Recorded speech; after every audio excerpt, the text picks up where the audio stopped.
Greetings once again, friendos. Today we will be discussing radar in Destiny 2 PvP. I've seen people on both sides of this fence, and I'm going to be upfront right here and now to say that I think anyone who believes no radar is an improvement in Destiny 2's current state as of May 16th, 2018 is not being objective in their view of what makes a good video game. I'd like to believe it is agreeable that a good video game should be fair, and that fairness means having ways to avoid most deaths if you're a good player. To this end, I think it should also be agreeable that when designing a system without radar, the goal isn't explicitly to reduce the amount of information a player has at their disposal, it's to increase the skill requirement to interpret that information. In other words, a player without radar shouldn't be deprived of all of the knowledge of nearby players not in sight, they should have to know what to listen for instead. It's meant to create depth, not lessen it. I think to fully understand what makes no radar not work, someone would need to understand how it can work. And to that end, I'm going to refer to four major factors that allow no radar to complement PvP design rather than to detract from it. I've listed them in order of ascending relevance, so let's get this started. The first factor is map design. Ideally, maps will allow players who get routed to fall back to a safer location so they can reset the fight with full health or at the very least force their attacker into a worse position with them. Because Destiny's health recovery is intrinsic, the two ways players can run for safety are either away from enemies or toward teammates to stall for time. However, the maps do not help players escape bad situations at all. Characters are not maneuverable or agile enough to avoid damage any more effectively than their attackers are able to pursue them, and with no radar, there isn't any way to know that running towards teammates or away from enemies won't just lead you to even more enemies. Resolving a problem like this would come from creating much more valuable vertical space or zones on the map that are significantly safer to hide in when you're under attack. Without a way to run from enemies to reset the fight, the flanker is almost always given a huge advantage that does not feel fair to the loser since they have time to react, but not in a way that changes the outcome. For clarity, the benefit of vertical space is that players don't necessarily need to run a mile to break line of sight from their attacker. With vertical space, it can be as simple as dropping down from a high ledge into a room below. This forces the attacker to stop firing for a moment to give chase, and makes resetting the fight much more reasonable, but it still gives the attacking player an advantage by forcing the running player into a worse, less versatile position. On the other hand, safe spaces in maps are good for recovering health, but are worse for helping teammates. These are good for resetting an unexpected fight, but you don't want to go to them unless you have to stay alive. More than anything else, they help avoid deaths that feel undeserved. Map elements like these give you a way to run that doesn't immediately doom you. As an example of how this can be accomplished, Overwatch has safe zones with health packs in them and maps that have generous vertical space that's not accessible to most of its characters. These map spaces exist in Overwatch to make a dynamic experience that requires purposeful counterplay to shut down. By comparison, Destiny's maps are flat, and the cover they provide is homogeneous in all areas. This lack of positional counterplay to flankers makes the only solution to either be far better than the enemy team or to avoid damage altogether, which is not fun since you go to play PvP to fight against each other, not to hide from one another. In other words, the maps exacerbate PvP problems, and specifically problems caused by having no radar. The second factor after map design is counterplay. The original Destiny had counterplay to being caught off guard thanks to powerful movement abilities and weapons. Warlocks could liberally blink or float above doorways, Titans could skate, garrison, and shoulder charge, and Hunters had Bones of Io to strafe wildly in midair. Additionally, shotguns could shut down any unexpected attacker that didn't quickly secure their kill. In Destiny 2, our movement and weapons are currently neutered, so if you get caught off guard, especially by more than one person, you're just going to die. In shortest form, my point is that the techniques and weapons available to players make trying to fight back against an unexpected attack an almost certain death. And as expressed in the previous factor, map design, running away isn't a good option either. Between these two factors, being caught off guard is deeply unfun. You can't fight, you can't run, and you can't hide. Once again, Overwatch addressed this factor by giving every character counterplay. If you flank Moira, she fades and runs to her team. If you flank McCree, he flashbangs you and fights back. If you flank Soldier 76, he throws his healing field. The list goes on, but every character in that game has an answer to being shot in the back that isn't to just gracefully accept their death. Not only that, but only some characters are even capable of flanking in the first place. The third factor, and second most important, is objectives. The focus of objectives is to funnel players towards specific points on the map to focus gameplay around key areas. As a result of this factor, even if you don't see or hear any player, you can safely assume they are in a position that has an eye on the objective because flanking is less rewarding if it means abandoning the objective. Objectives function best when they centralize attention and are not particularly defensible locations, because earning points should always be a factor of risk and reward. In other words, putting an objective in a location with few sightlines to it is a no-no, because that doesn't lead both teams to actually having a fight to secure victory. I would also say that, generally speaking, competitive game modes should focus on a single objective at a time for best results, but that's up to debate. Destiny does not have objectives in almost any of its modes, and because of that lack of objectives, players benefit just as much from running around the outside of the map as they do from standing in more vulnerable central areas. Accordingly, it's basically impossible to know where anyone is coming from, and to maximize awareness, individual players have to just be paranoid, which is excessive and really unfun. Objectives also help to justify sided spawns, which is to say, blue team spawns blue side, red team spawns red side, and sided spawns add another factor of predictability into the mix. Without clear objectives for competitive modes, Destiny has no way for a player to generally predict enemy movements, and without sided spawns, players' ability to predict angles they will be attacked from is also made chaotic and messy. I think objectives are necessary for a game with no radar to have, and any game without objectives does not benefit competitively from not having a radar. High-level play should function on reasonable assumptions, not guesswork. Pure objective scoring renders arbitrary flanking, which is to say running around the map with no plan, totally ineffective. It also makes camping in corners unrewarding. Players are funneled to the objective, or they lose. And because those objectives focus players on a single centralized location, players have a general sense of where to look for their enemies, even if they don't see or hear anything. No radar without any objectives is a questionable combination, and that should immediately be obvious to any serious player. Survival with no radar feels like playing blind, and I don't think Countdown is much better, but I'll give it at least a little bit of credit once the bomb is armed. Fourth, and most importantly, are audio cues. In absolute simplest form, audio cues should be more obvious the more threatening something is. That means stronger weapons and abilities make louder noises, and that closer enemies are easier to hear. Dying to an enemy that you couldn't have expected in any way is disgustingly unfun, and has been hated since forever in video games. Nobody likes dying to someone with a shotgun crouched around a corner. That has sucked since before the turn of the millennium. Even Overwatch messes this up to some extent. When Sombra uses her invisibility, she can run to the backline undetected and kill a Zenyatta before he has any chance to react whatsoever.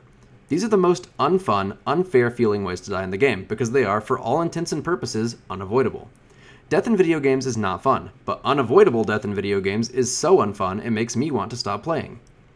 Audio cues are the number one thing that a game without a radar needs to have. Lars Bakken, one of Destiny 2's design leads, recently responded to a complaint of mine on Twitter about Destiny 2's lack of audio cues. As such, I would encourage you in the viewing audience to collect some clips, as I have here, to give examples of how supers, footsteps, and power weapons should be more clearly audible. It is nigh impossible to hear someone coming up behind you in Destiny 2. This makes no sense to me because we have crouching, which you would assume would help to make your character silent, and we have walking, which you would assume would make your character quiet, and yet even while sprinting, players are virtually undetectable on audio alone. I do not think the audio of approaching enemies is anywhere near clear enough. It's as if they're trying to create realism, but this is a really inappropriate place to inject realism, because the emphasis should be on fairness. On that same note, it is absolutely insane that a character wielding a shotgun or rocket launcher or in their super doesn't make much extra noise compared to someone without one.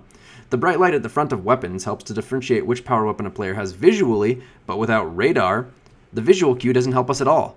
I would call this negligent design from a competitive standpoint. Obviously, someone in the pipeline was aware we needed a way to tell which power weapon we were facing, so they designed a system that lets us know if we see the enemy, but then someone else decided we didn't need to be able to see the enemy, and since the Identify by the Light system originally never needed audio cues, now we just have no way to know how dead we are until we're dead. Similarly, most supers can't be heard until they're so close that you have absolutely no chance of escaping. By comparison, look how far away I can hear Roadhog in this Overwatch clip. I can even be facing the opposite direction while he's totally out of sight, coming out of his spawn room, not even visible, and have enough time to turn around before he gets his first shot. This is what footstep audio cues are supposed to be. The goal is for players to be able to react before they are at a disadvantage. On that same note, not having a radar makes it virtually impossible to confidently use a super, some of the only exciting abilities in the game. How am I supposed to know when to activate my golden gum when I don't have any clue where people are, and the instant they hear it activate, they're going to scatter and hide behind the closest corner in sight? I don't want to hold on to it forever, but with it having such a long activation, I can't afford to use it right in front of someone, and yet if someone isn't right in front of me, I'll have no clue where to look for them. No radar makes dying to supers feel less fair since I couldn't see it coming if I wasn't already looking that way, and it makes using supers less fun because I have no freaking clue where to look once I've activated it.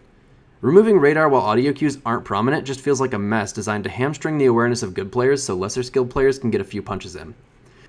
When you roll all of this together, meandering maps that lack interesting defensive options, no constructive counterplay, no objectives that purely focus player attention, and weak audio cues that don't help you know where players are coming from, all with spawns that aren't sighted, it's just a mess. How in the world are players supposed to know where to expect enemy players to come from? Under these circumstances, a respawning enemy player can come from an almost completely unpredictable location. This is textbook unfair design. All things considered, I do not think no radar makes any sense whatsoever for Destiny. Even if you could add audio cues to the game, the spawn system and short time to kill at long distances would still create a huge number of genuinely unfair deaths. I very strongly believe that both players should always have a fair chance to get first shot, aim better than one another, and to outplay one another through movement and map awareness. I think the current system rewards arbitrary gameplay, makes deaths to power weapons feel absolutely unfun, and robs players of a fighting chance when an enemy is behind their back. More than anything else, I believe a player should only be rewarded for stealth if they are deliberately being stealthy, and there should be good reasons not to play stealthily, as in objectives. I do not think no radar fits Destiny's design on any level, and I would personally seek solutions to an improved radar before going the opposite direction myself. As one final note, I find Destiny PvP brutally unfun when I am not playing against a worse team. I cannot have fun playing against a better team than me in Destiny 2 because good teamwork in Destiny 2 is less about outplaying on a micro level and more about restricting their choices on a macro level. In other words, 4 good players teaming up to stomp trials win by managing the map in such a way that no individual player on the other team stands a chance. There is no doubt that skill is a factor in this gameplay, which is true in literally anything, by the way. Competitive cup stacking has a skill cap too. But the amount an individual player can impact a match was already low before the no radar change, and now without radar, I'm not only a weak-ass Guardian with 2 primary weapons and no abilities, but I can't even tell where to look, and death from an arbitrary flank happens all the time. If it isn't clear yet, I think that no radar is a big, big step in an unfun direction that PvP has been wandering non-stop since the advent of Year 2 of Destiny 1. As I have said, and will continue to say, I think focusing on empowering the individual player to impact every fight they are in comes far before pigeonholing Destiny into a standard competitive experience. There really needs to be more sensitivity to the context of the game when making changes like removing radar. It does not work in its current state to improve the experience at all. We should have radars unless the game was designed with us not having a radar in mind.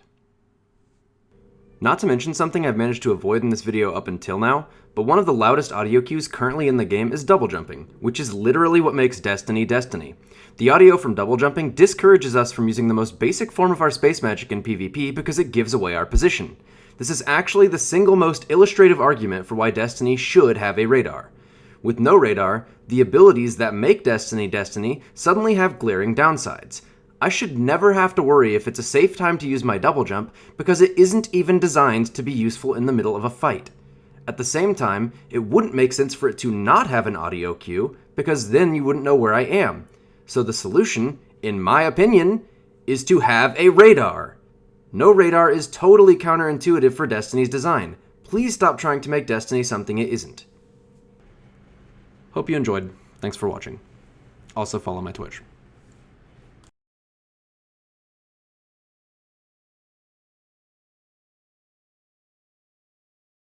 Philip, he's pulling heavy right now.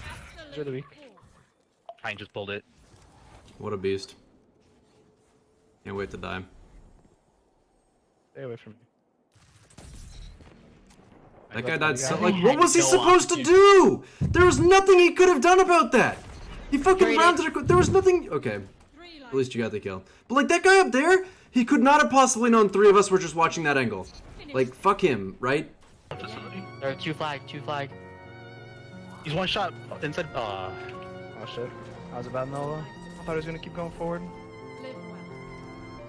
What the fuck happened in there? Are you fucking kidding me, dude? How am I supposed to know? I hate how dangerous melees are. There's a rift up there. You still beat these guys. Just play smart. Hurt. Watch behind you. 2 on me! Like, dude! Clip that! Someone clip that! I should have known that there was 2 people showing up behind me! I should have known that! Like, 1 person, if they were being sneaky, maybe, but 2 people not even trying to be sneaky?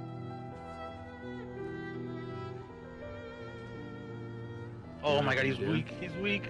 Let's push whoever it is. Call out. Holy shit. Went in the facility. I mean, you guys were way too far away to call that out. There's one that just went in there. Can't do anything about that. Heavy's up. I'm gonna try to protect it. I love how he's got hammers and he's still not even, like, roaming actively enough that we could hear him.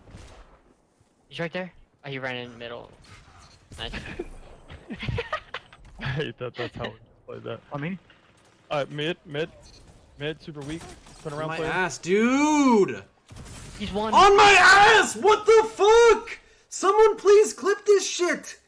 Side, at least 2 of them. Yeah, one's I coming can't in see. tiny hallway. Dude, they're using the chill strats, man.